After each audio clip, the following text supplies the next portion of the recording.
which turned into who the is Scorsese? Who the is Paul Thomas Anderson?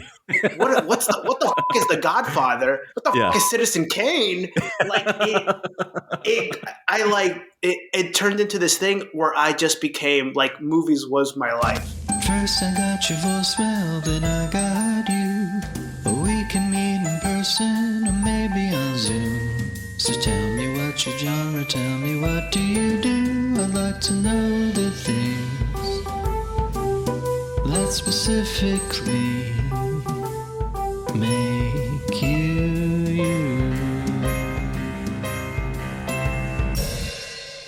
Hey, I'm Tim Barnes, you are The Genre, and in each edition of the show, I ask people about the first genres that inspired them, the first crafts they pursued, and how they feel about those pursuits now. Comedian, filmmaker, and Saturday Night Live writer Stephen Castillo joins me this episode, but back when I met him in Chicago, he went by Stephen King. Wonder why he changed his name. But before we dive in, I want to thank everyone who's been listening to the podcast so far and sending me kind words about the interviews.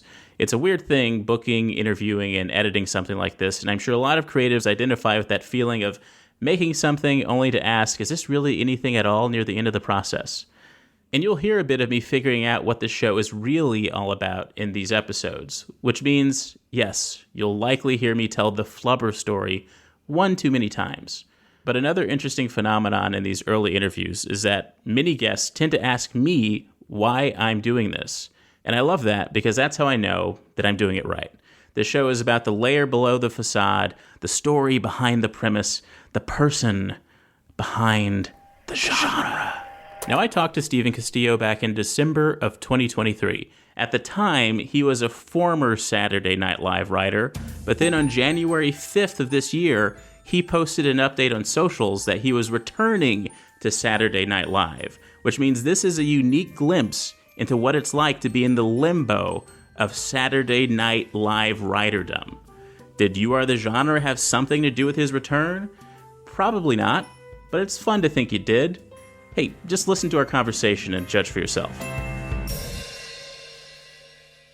How you doing, man? Good. I cannot hesitate enough. Please be natural when we're doing this, all right?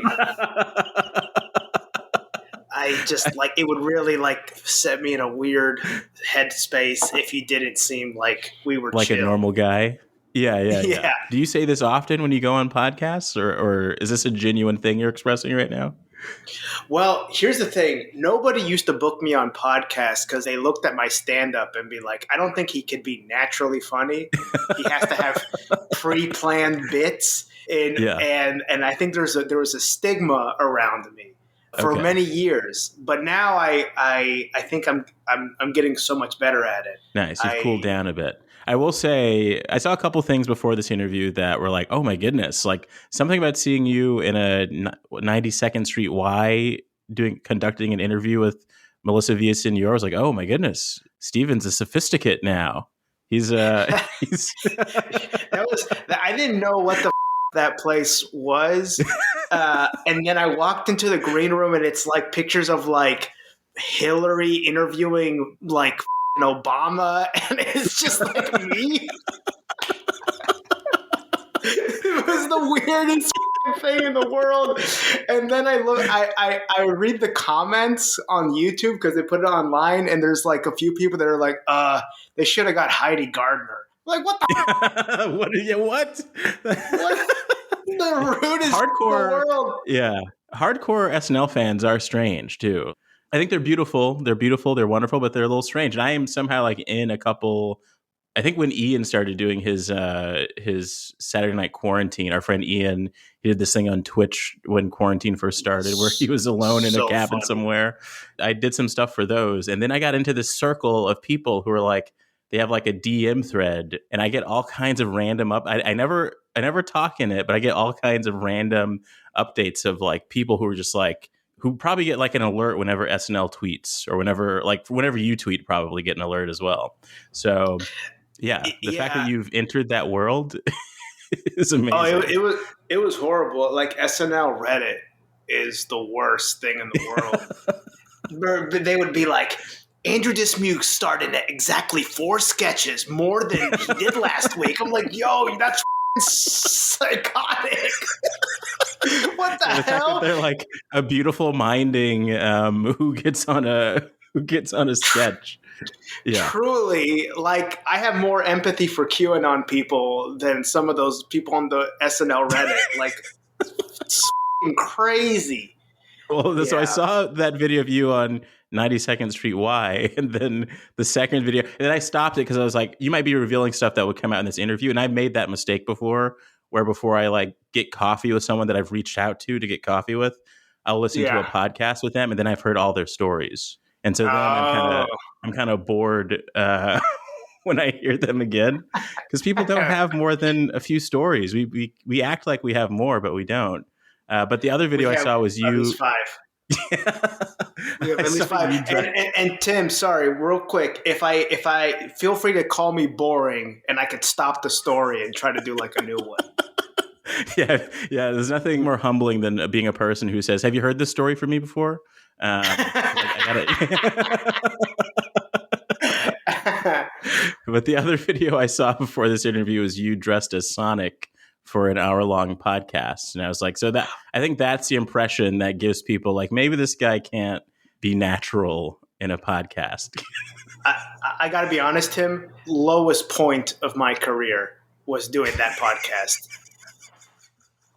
Dressed as Sonic the Hedgehog, and I watch it, and I'm like, I also chugged a White Claw right before, and it was just like really, that was like my Britney shaving her head moment. what, What was it doing? was it connected to something in your life at the time? Is this actually like a low point for you somehow? Oh yeah, it was like right after the strike ended, and Okay. basically nobody wanted to like. I was like, it's kind of like yeah, you know how like the strike ended and we just assumed that we were all going to get jobs once it was done, Yeah. and it's like, oh That's no, we definitely what don't everyone's fucking care parents about you. assume. Yeah. Yeah. It's nothing worse than like everyone who's been like rooting me on during the strike after it ended. It's like, are you back to work? Like, no, Yes. I was fighting for the opportunity to search for work, for reasonable work again. It wasn't like you wake up and you got you got a job. It was truly like the Avengers 5 years later blip, you know, where everybody comes back and like, what do we do? Yeah. Yeah. Yeah, yeah. It felt great when we just had like one unified enemy to fight. I'm curious. We met in Chicago. Well, I moved to Chicago in 2012. When did you move to Chicago? I remember you kind Oh of wow. being You moved. Wow, I thought you were there a lot longer than I was. I just moved the year after okay. 2013. Okay. Yeah. Yeah, because I remember that sensation of you being like a new a new kid on the scene, and something about Chicago.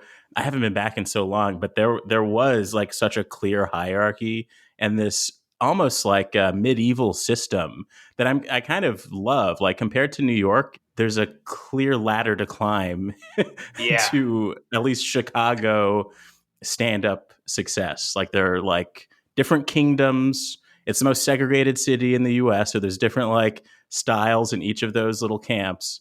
But you know, you want to get on Comedians You Should Know, you want to get in at the Lincoln Lodge, you want to do all these different, get the Laugh Factory open there, all those different things. But I remember you popping up as a guy who also made a lot of weird videos because I was co-producing a show. Everything seems so hazy when I think back on Chicago, Double but feature. called Double Feature, which was part short films, part stand up, and Hmm. you were highlighting stuff on those shows that made me think, oh, this kid's like a little Stephen. First of all, you're Stephen Castillo now, but at the time you were Stephen King, Hmm. Yeah. and it's I think these were videos you were making with your brother or your siblings or something, and it made me feel like you were a little bit of a Steven Spielberg as a kid. Whoa. Wow. Thank you. Wow. Well, I'm getting a little emotional now. That's the nicest thing. Anyone? Um, well, I will say my first year in Chicago, the people that I looked up to were like Ian, Ray Holub, and you were Oh like wow. people who were like, I was very much inspired by Like, if these guys are killing it and making it, it made me feel like they would be receptive of the stuff that I wanted to do. So it was like very inspiring. That's amazing to hear. Yeah. And I clearly don't know how to handle compliments, but to get to to get to the core of this podcast, that makes me wonder the fact that you were making really funny, bizarre videos. What was the first general, vague, amorphous genre that drew you in? For me, it was like science fiction because of things like Flubber and stuff like that. But what was that for you? Well, Tim, I've been thinking about this question all day because I knew it was coming. And I have a new story for you, one that I've never told anyone. And this was the story where my life changed forever. Okay? Okay. And it was summer of 2003. And my uncle, who I'm very close with, would take me to a movie every weekend. So, like, I saw, like, Devil's Advocate. Like, I saw, like, boobs at 6 years old for the first time. Like, I was watching R-rated stuff, like, way too early. So we go see movies every weekend, and we had a very difficult decision that day at the AMC. There are two movies that we were thinking about watching. One was called Kill Bill Volume 1. Oh, wow. And I was like, oh, that might be good.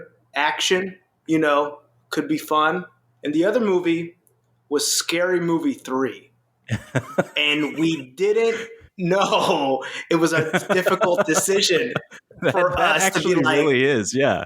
Because like Scary Movie 3 like is going to bring the funny, Yeah. And I love movie references and stuff like that. But we ended up going with Kill Bill Volume 1. And I was 13 years old, and I left that was the greatest movie of all time. And it started a deep dive of like, who the is this Tarantino guy, which turned into who the is Scorsese?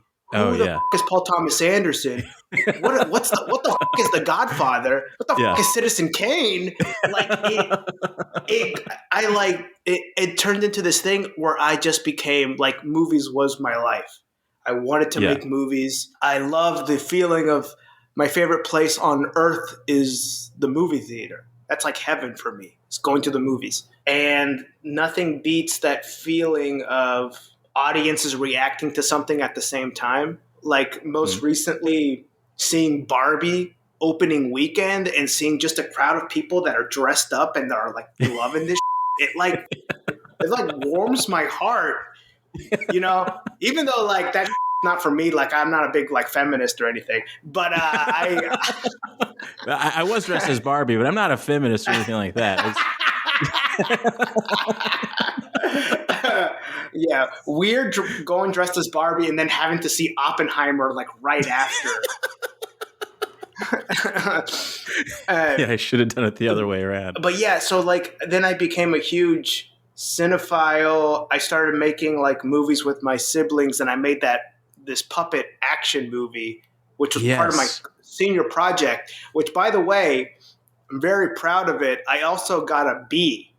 That was my final project. And I got a B on that. Yeah, you got a B on that. That was your senior. You're saying that's your high school senior project, and you got a college senior. College. Okay. And is this online anywhere? Because I really only have like vague memories of it, but I remember it really blowing me away. It's called Heartfelt, and it's still on YouTube. It's still okay. Yeah, made it. It's about 10 years old, and yeah, we put a lot of work into that, and that was a cool experience because at film festivals, I got to see people laugh at the same time and react to that, and that was like the best feeling in the world. People clap at the end. It was like, man. Do you worry that some of those tangible experiences are fading away?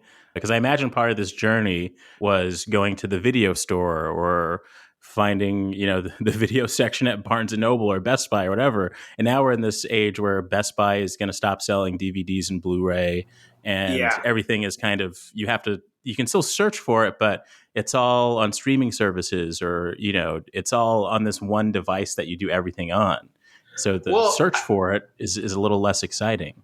The flip side to that, to counter that, is like, I think a lot of young people are going on TikTok, and if they love movies, there's a lot of people recommending weird movies that you probably would never have found at Blockbuster. And now everything is like easily searchable, you know? Yeah. So I think Discovery is still there, but yeah, you do miss the feeling of just going to a room and having like the physical media. And the guy who's sort of like the Gandalf of the video store who just tells you all this, has all this wisdom of stuff you've never heard of. Yeah. Right. But I mean, that person just like lives online now, Yeah. I think. That doesn't bump me too much because even like in the 2000s, like I knew what was good because I had access to the internet, so I wasn't renting random. I was only watching movies that were nominated for Golden Globes. Okay, I had taste. So this was your first dream to be a filmmaker, it seems. Would you say the first official craft that you pursued was being a director? Yes. Yeah, it was being a director. I was trying to get into USC film school because that was where like George Lucas went and all those people went. Oh, yeah. And they asked me about how many awards I've won, and I'm like a senior in high school in Oklahoma. I haven't done. Yeah. Oh, I did a YouTube video where my little brother and sister reenacted the bear juice scene from Inglourious Bastards. Can I put that in there? I never knew what the process was, but I also fell into the myth of USC because I grew up right around there, and that's the same neighborhood my dad grew up in South Central LA. Oh, wow. And when I became a Star Wars fan, this myth of this introverted guy who made this major movie, who went to this school, really stood out to me. And the fact that it was just like a few blocks away. So it's interesting that fascinated you as well. You didn't get into USC, but what school did you get into? Well, I didn't even finish my application because I felt overwhelmed. It asked to send a final project. One of my friends from high school started doing stand-up, and I filmed a documentary about the open mic scene in Tulsa. And from that, I dared myself to go up on stage. And that was like discovering you were like good at football. And I'm like, oh, I just got to keep I'll just keep doing this thing because I'm good at football and I want to get a scholarship. And that's kind of like where my life kind of shifted. Was there any conflict between those two pursuits for you? Because I'm actually in a bit of the same boat. I mentioned like Flubber. I used to want to be a mad scientist when I was a kid because of movies like Flubber. And then because I read the novelization of the upcoming Robin Williams movie, Flubber. Wait, really? Yeah, this is true. And then as time went on, I was like, I knew that you have to be good at math to be a scientist, and I was not good at math. And then I believe that the pursuit of wanting to make movies was because I realized like, oh, what's really exciting me here is this movie that's coming out. And I was always reading like novelizations of like sci-fi, weird, goofy comedy movies and stuff like that. So that ended up being like sort of the thing that I wanted to do. I wanted to be a filmmaker. And then when it eased into stand-up, that kind of became the thing where it's like, oh yeah, I want to be able to tell a concise comedic vision on stage, and getting those laughs is very satisfying because you feel heard in a very particular way. But I also, it all goes down to like, I had an email called Tim Barnes Film, and I had an email called Tim Barnes Comedy. I still do stuff like that where I have like different things online for my different personalities, and I wait to see which one gets more popular. And comedy was always the one. Like comedy always ends up being the one that sticks around. Well, as you know, stand-up is instant gratification. And it takes forever. It takes so many resources to make a video or make a film that like stand-up immediately we gravitated towards because like, all the attention is on us. It's more accessible and the highs are insanely high. But real quick, to your thing about how you saw Flubber and it made you want to become like a mad scientist. You gave me a memory. Before I wanted to make movies, I wanted to learn how to dodge bullets. Wait, because you wanted to be Neo? Is that what? Yeah, I would go to school dressed up as Neo, and Oh my thinking goodness. I could see My the goodness. green In hindsight, stuff. that's the scariest thing you could dress up as when you go to school. Oh yeah, I look at old pictures of me from, and I'm like, oh yeah, I straight up give Columbine vibes for show. But I also have weird memories of just like kind of pretending to be a Sith Lord at school, where I put on my, I put on my hoodie as if it was like Darth Sidious's cloak, and it's Yeah, something about yeah. like walking around and like being moody in this very particular way. I don't I don't know what that is. Dude, we are so similar. I remember watching Revenge of the Sith and being like, maybe in high school I should become evil.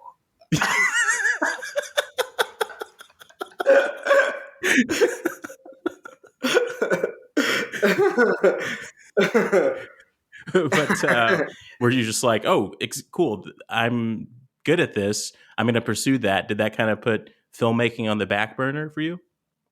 It did. It did. It felt immediately from my first set, this felt like a calling. This felt like I was supposed to do this, which is weird because I had to learn to like stand up comedy because I didn't like it. And I still don't. Like, it's not my favorite art form to consume.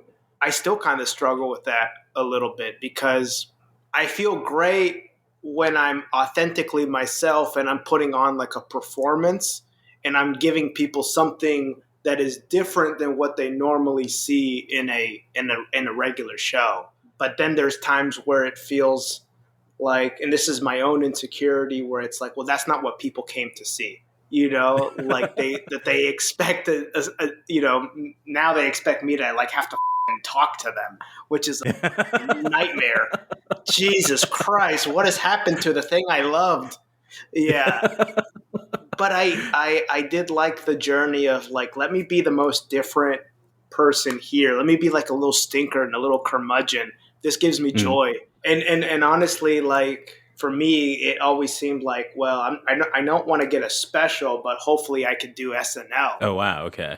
I just want to talk a little bit more about stand up because for me, I'm doing it a lot less, and I think it comes from some similarities to some points you were making about like feeling disconnected from the form a bit. But for me, Yeah. it's feeling disconnected from the end goals of it. Like my goals were so tied to things like a Conan set or building up to the idea of a special when specials meant a little something different. And now that things Yes. have changed pretty dramatically, there's, we know people who've done late night sets and got 10 followers afterwards. And, and then, Yeah, yeah. and so that shifting of the scales. Shout out to Jeff Sheen.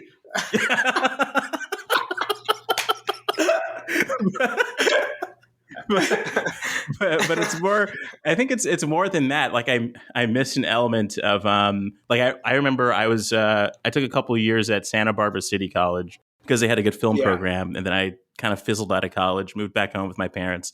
I was working yeah. at a movie theater, very miserable. But I remember that was when Conan had just gone to TBS, and the way that I would religiously tune into that show and get specifically excited about the stand-up comics showing up, it was Oh wow. a feeling of like showmanship and a sort of grand entrance to a certain thing. And that generation of comics that like popped up on that TBS show in particular, they ended up kind of like taking over, the idea of what comedy is right now. Like people like Ron Funches and Pete Holmes and Rory Scovel and Yeah. all those people. I remember Bo Burnham's set was like Yeah. incredible. So you got to SNL, which feels like a full circle of a number of things. You've fantasized about being a cast member. You like filmmaking, which is a lot of behind the scenes sort of work.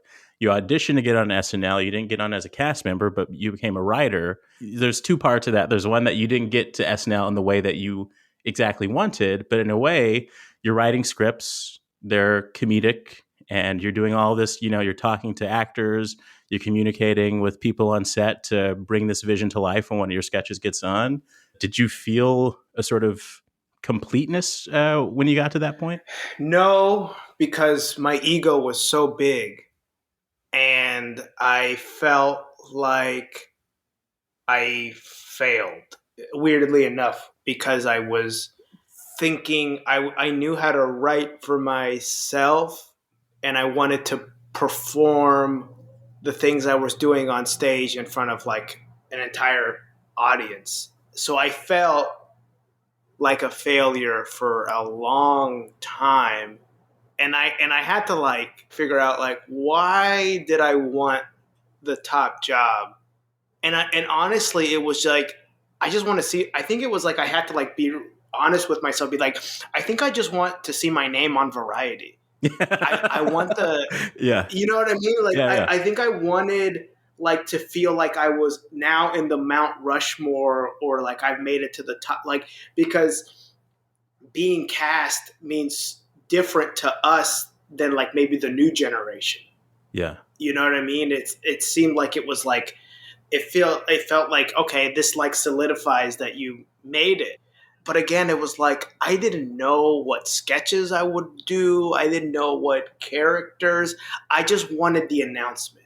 I just wanted to see like my face on a thing to show off like look how cool I am.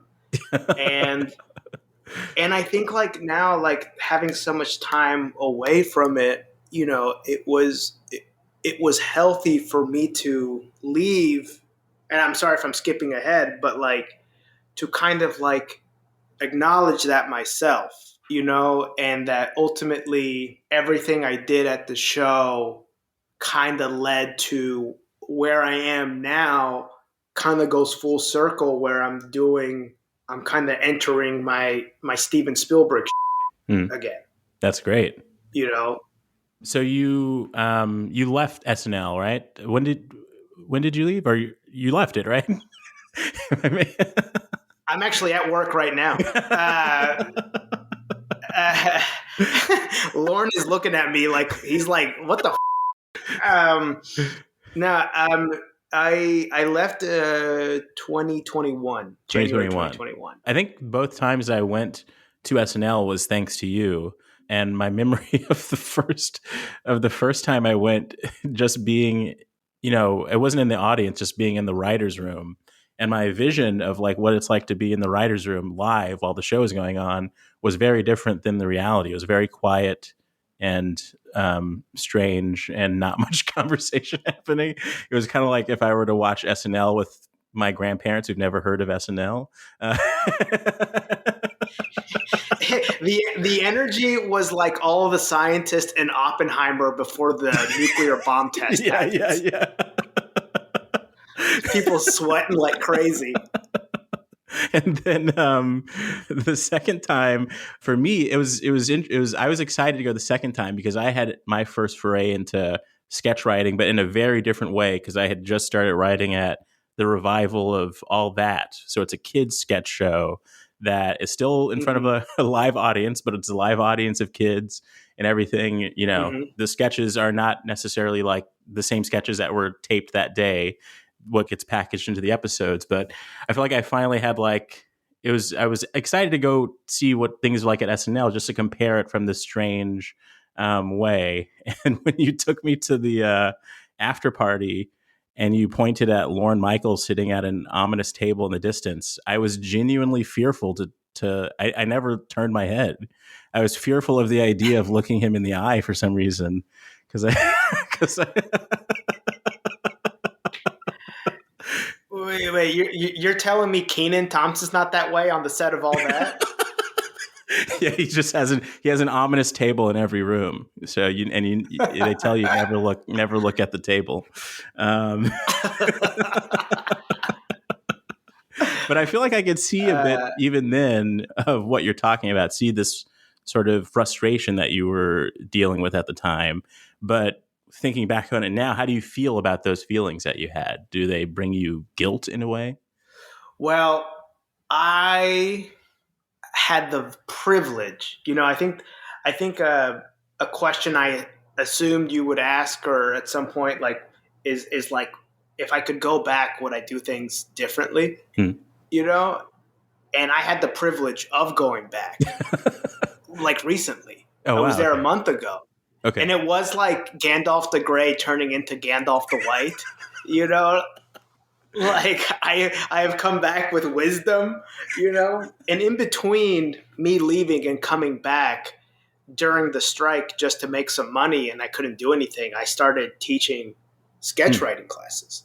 And I found that I really loved doing that. I loved encouraging other people and facilitating and building people up and just like feeling a little bit like the old dog, but just like giving, you know? And when I went back, I was very much like, this isn't about me anymore. This is about me helping everybody else.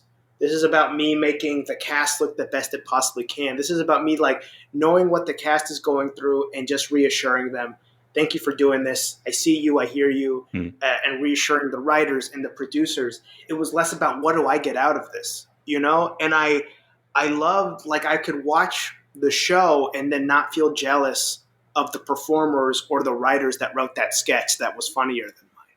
I felt very like proud of myself that I felt like through years of taking time away, I was able to fix some of the things. I know it was only for 1 week, you know what I mean? But like come in there with like a different perspective. Like in basketball, there are MVPs that won all these awards. And then when they get older, they're not as good anymore, but mentally they don't know that. And they keep trying to chuck up shots and they're horrible. Yeah. And the good ones are the ones who accept that and come off the bench and help other people shine. They're looked at more fondly in the long run. But I wouldn't have known that. I had to go through some shit. It's also like, Tim, it was like my first industry job, you know? Like That's a big deal. It's a really hard job. There's no math to like coming up with good ideas. I was here in this room yesterday trying to do that and I was going crazy. And then I came up with 2 good ones in the shower. So it was tricky to be like 27 navigating through that. Having said that, I made a very conscious decision, like leave out the front door, be very grateful that you got this opportunity, and in a way that like certain people towards the end are like bitter that they didn't get everything that they didn't get everything that they wanted, and then they're vocal about that. Oh yeah. And then you see them headline the comedy strip. You know what I mean? Like you see that, like I wanted to make sure that I showed the people the love and the appreciation, because, you know, at the end of the day, like it changed my life forever.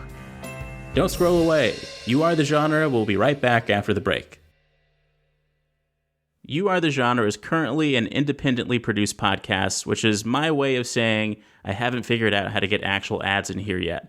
Instead, I'll mostly use this little break to promote stuff that I've been loving. And speaking of genre, one of those things is a podcast hosted by Dave Marr and Madeline Lane McKinley called Genre Reveal Party. I was on an episode last year about Gerard Carmichael's Rathaniel stand-up special. Dave Marr also has a podcast called This Is Your Afterlife, which I also was a guest on last year. See, Marr is a coma survivor, and he talked about it once in an episode of This American Life. And on his This Is Your Afterlife podcast, he dives into authentic discussions of how comedians, artists, and activists imagine the afterlife and more. If you're enjoying this show, I'm sure you'll dig those as well. Lastly, Freddie Nunez, my friend and musician who made the theme song for You Are the Genre, has an excellent new single out called Missin' You and a country album titled Trains of Faith. Click Freddie's name in the show notes to fall down the rabbit hole of his music. Now, back to the episode. Where were we? I want to know how you dealt with a shift in the minds of your peers who didn't have a similar success. There is a shift, right? I've felt that in certain ways in my own life as well. And when I visited you at SNL, I kind of felt like, oh yeah, you've been dealing with with the ramifications of this shift, because just the act of doing a very kind thing and bringing a friend to the set, it feels like that can come with a bit of baggage, or like there are times where you might bring a friend who's bitter, who's jealous of you in an intense way, even though you've invited them to the show. Luckily, all of my friends have been doing a very good job of hiding it in front of me because I haven't experienced that. Maybe a little bit to some degree, but like, you know, it's bittersweet when you bring a guest because Tim is a Tim is one of my very, very close and good friends from Chicago, and I'm so glad to see him. At the same time, I'm so stressed out because I'm worried if my thing is going to make it on the show or not, Uh-huh. or I'm upset that it got cut at dress.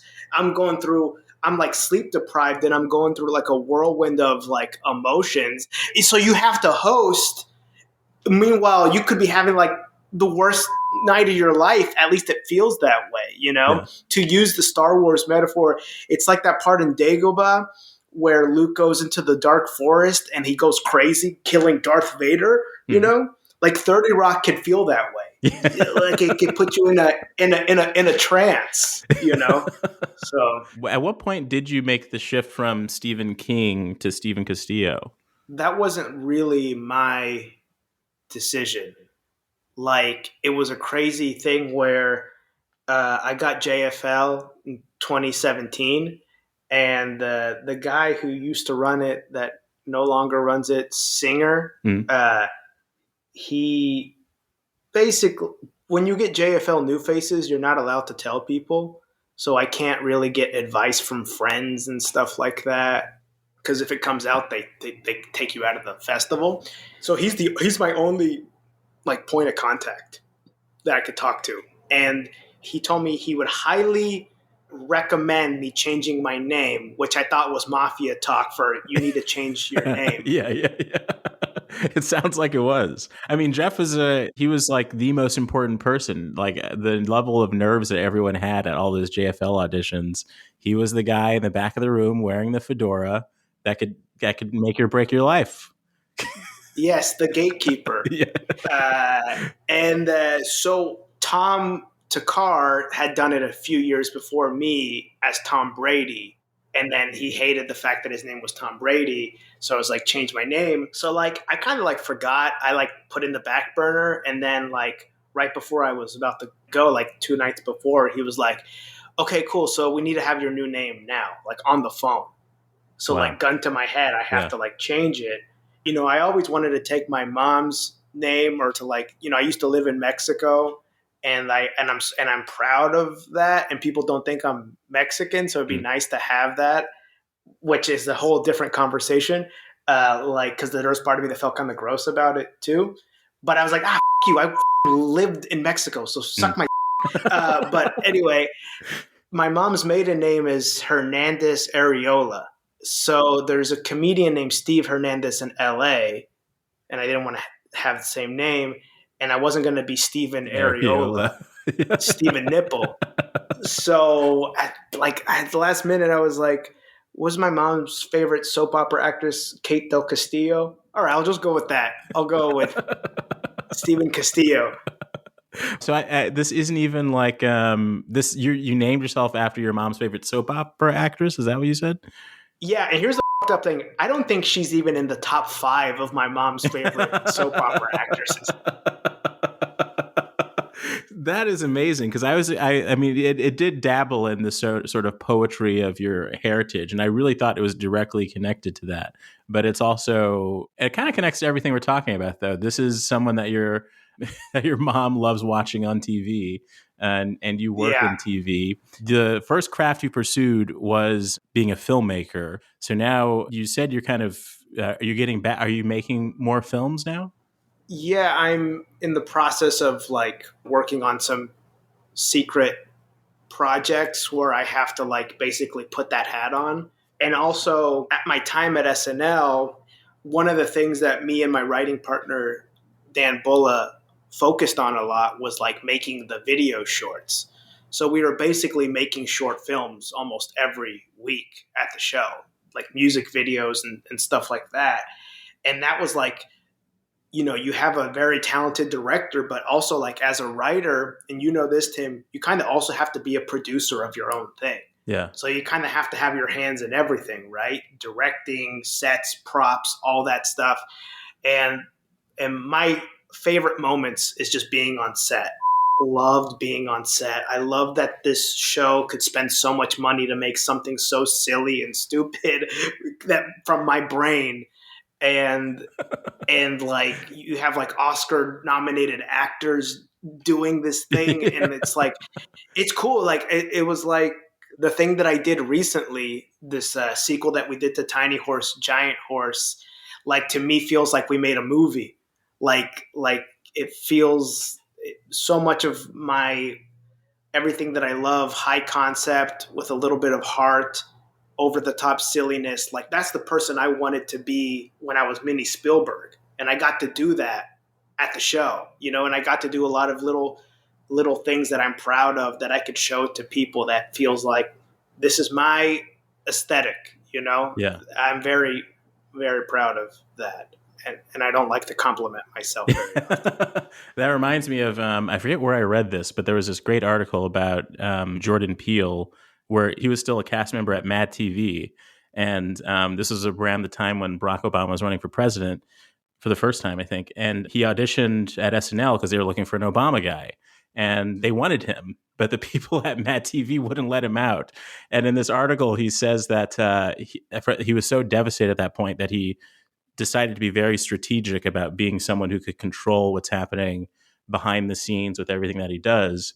And I bring that up because what you're saying about, making the digital sketches at SNL, that reminds me of like the genius of what they were doing with Key and Peele, with how cinematic most of those sketches were. You can kind of track how he carved this very specific path for him to the point where, I think he spent like 8 years writing Get Out.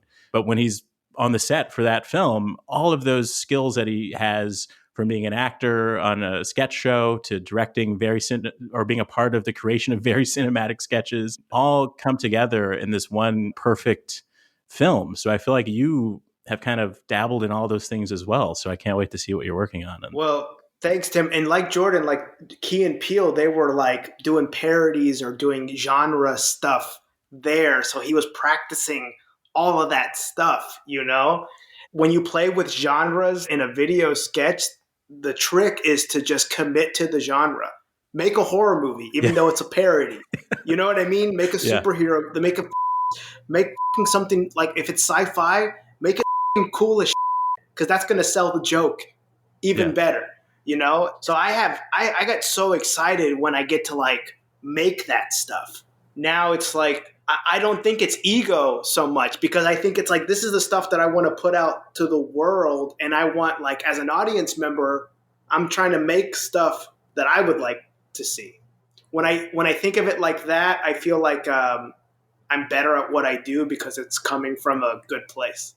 And it just generally feels like you've reached a very healthy sort of zen, and I'm very happy to see that sort of glow about you right now. I remember seeing like videos and photos from, did you tape a sort of special? You had a big show recently, I think at Littlefield, and even just like looking at images from that, I could tell that you were just like relieved of a certain pressure that you had on yourself at one point. Yeah, no, that was again like, we reenacted the ending of Oppenheimer and Tommy Mac showed up as Albert Einstein. And we did like the whole Avengers Endgame portals where I ran out of material and then comedians came, but it was all canceled comedians. It was like Bill Cosby as Black Panther and Shane Gillis and all of that. Like, movies are my life. And I try to play with the cinematic stuff like on stage was exciting and fun, and I can't wait to do that again and just keep exploring that. Yeah, I think also, like, I don't know about you, Tim, but like I think I'm still 12 years old, bro. I'm still 12, and I'm just making the stuff for that 12-year-old that just needs an escape. That's the best feeling in the world, and the fact that you're so in tune with that is great, because sometimes I fall astray from that, but when I focus on what would make the kid version of me happy, or what am I doing right now that would absolutely blow my mind if I were a kid and knew that I was doing that right now, those always like bring me back to like the exact right space. You mentioned Quentin Tarantino as like the first director who kind of opened the door to other directors. And it feels like maybe a through line or like what you've gathered from just the Quentin Tarantino of it all is that his personality is injected in all of the movies, no matter what the genre is, no matter what the particular focus of it is. Do you feel in tune with your voice? Do you feel like with this movie project that you're working on, or all of your live performances and the sketches that you make, do you feel like there is a Stephen Castillo nature that's coming through all that stuff? I hope it's a bit more subtle than Tarantino. Like Tarantino wants to let you know that it's his movie, you know? Yeah. You're definitely not going to see me in a movie saying racist things. So I don't know, like, first of all, I am like a Tarantino stan just because like I felt like I grew up with him, but maybe there is. I try not to think of that like too much because again, that's when you fall into the ego thing where Mm. it's like I want people to know this is me, and as opposed to I want to make this awesome. That's awesome. Because I think, like what I was saying earlier about, wanting this feeling of a grand entrance, you wanting your name on Variety, and a lot of stand up feels like I just need everybody in this scene to know how funny how funny I am. And as Yeah. exciting as those feelings are to chase, they don't always bring the best results. Well, Tim, it's not even just like I want people to know how funny I am. It's like I want people to know how cool and sexy I am. Like that is the craziest thing. It's like now you have to be like an Instagram model or Oh some yeah. shit. Like, you know what I mean? It's like I just had a great time at this show, and it's like do I just take a picture of me shirtless or something? It gets like a million likes. I'm so confused by this. I know I sound like an angry old man Yeah, yelling at yeah. the sky, but god damn, But yeah, like yeah. it's like content. It's content and quantity feels more important than quality. And yeah, and the fact that you love cinema and you love that feeling of a group of people laughing in a theater feels like you just want to get people back to a communal thing. Because the thing about making comedy for the internet is that it's people scrolling on the toilet 90% of the time, and they might find a joke of Yeah, yours, and and it's a very different laugh when people are sitting in a seat amongst others in a theater, or if they're sitting alone, yeah, or with others in a toilet. yeah. So Yes. uh, I think the last nugget of information I think to get from you, and you've kind of sprinkled a lot of this throughout this conversation, is what are some of the key things that you've learned in your journey to reach this place? Are there any things that you do daily? Are there any things that you just kind of generally keep in mind? There are things that I think I need to work on. I don't know if there are things that I'm doing so well right now. Uh, I really, I think the pandemic isolated me from so many people, and I really need to work on hanging out and seeing friends again more often. That's like a steroid for me to like bounce off of other people. So I guess I would say it's like if you're gonna do this, you have to ask yourself like, why are you doing this? Are you doing this because you want people to know you're cool, or do you want to do this because you love it and you love that you're giving something to the world? Some people that just helps me to remind myself, like to quote Logan Roy, I do it because I love it. You know. And Tim, by the way, I found out that I think Tom Wisdom came over to your place to watch Succession. Yeah. And it's like, speaking of Friends things, how am I not there with you guys? Holy Well, don't you know that was my jam? that's the thing. I think I'm totally in the same camp as you in terms of not being good at socializing, especially after the pandemic. And a part of that is because, as someone who is a bit more of an introvert, the real purpose of live comedy for me was that it was something that I enjoyed, but also an excuse to just have constant friction with, and like be in spaces with people. I would never go to as many bars as I've been to if it wasn't for stand up. And I would never know I as many know. people as I do if it wasn't for stand up. And when that kind of evaporated, it wasn't that I missed going places, that I missed having a place to go to because I like that Right. need to be there. So Yeah. if Succession ever comes back, yeah, you were invited. But it's also like, yeah, I mean, yeah, maybe it's a little bit of that weird Chicago stuff where I don't think we hung out a lot there, and it might have had to do with whatever weird hierarchy things there were there. But Yeah. yeah, it's good to know that. Well, thank you for being on my podcast. Stephen Castillo needs a friend.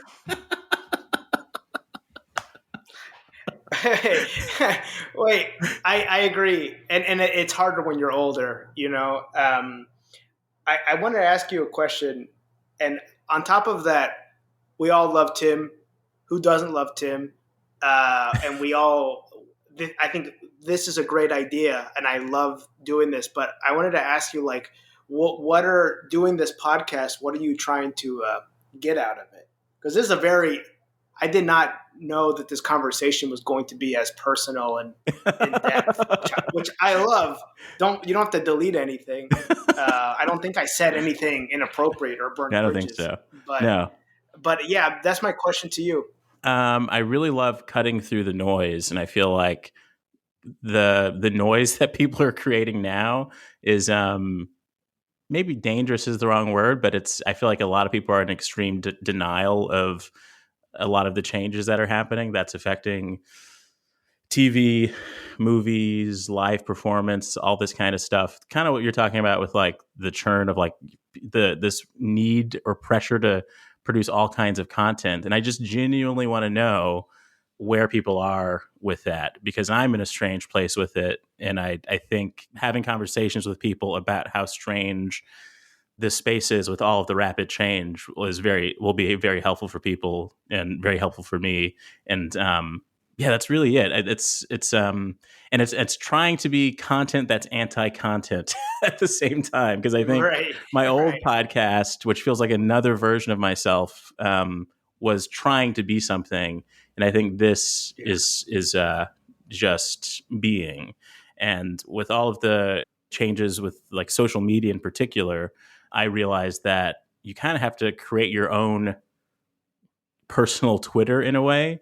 And so hopefully this Yeah. invites people into a space where, because it'll be connected to this newsletter thing that I have, but where it's just like, oh, if you want to enter the realm of Tim, this is one of the things there. And that's it. It's not, too much pressure. It's not, maybe there'll be mugs, but nothing. Yes. Uh, well, it's funny, Tim, because you and I both worked in legacy media Yeah. for a period, and we're seeing a massive shift. You know what I mean? Where it's like somebody on social media is like way insanely popular, but then we might not even know who they are. And we grew up where we knew all the famous people. Yeah. We watched TV. That was the only place, Yeah. And the magic of that, or the strange nostalgia that we have. I miss yeah. cube shaped TVs, and what my idea of fame is literally Whoopi Goldberg, because she is the gold star of fame because no one knows exactly why they know who she is, and that's the most beautiful Right. thing. Is she a comedian? Is she a Right. Broadway performer? Is she an actress? Is she is she a talk show host? Truly. Yeah. Is she a hyena? Everything. Anything's possible with Whoopi Goldberg. Right. Right. You missed that. I 100%. I mean, remember when comedy movies were a Yeah. thing? Yeah. And Goldmember like grossed like $300 million? God damn.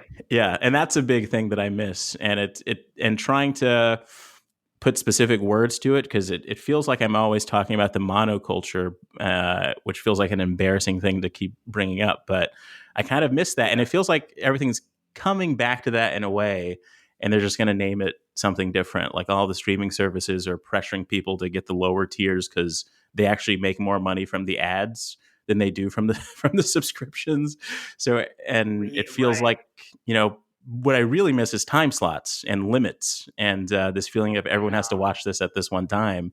And I don't know if that makes me a fiscal conservative when it comes to entertainment, or if it, or if you know what I mean. So all that stuff is. Can I make an optimistic prediction? Yeah. I think we will be entering a indie boom next year.